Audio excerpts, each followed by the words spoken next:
Assalomu alaykum hurmatli obunachilar. Mana inshaalloh bugungi ishlarimizdan boshlab oldik. Ko'rib baho berishingiz mumkin. Bugungi zakazlarimiz bular hammasi tayyor.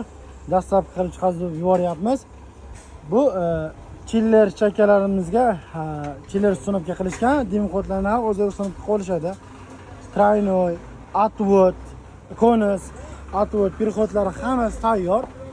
Bu yerda ham trubalari bor, har xil razmerda ko'rishingiz mumkin.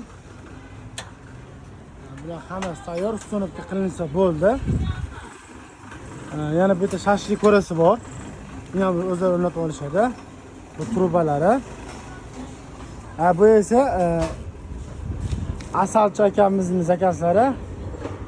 Bu orasiga asallarni korobkasini qo'yib aylantirishganda asal sechrab hammasi bir joyga yig'iladi. Asal bochkasi deydi. Bundan ham 5 ta tayyorlab qo'yilgan, bu ham tayyor. Egalar olib ketishsa bo'ldi.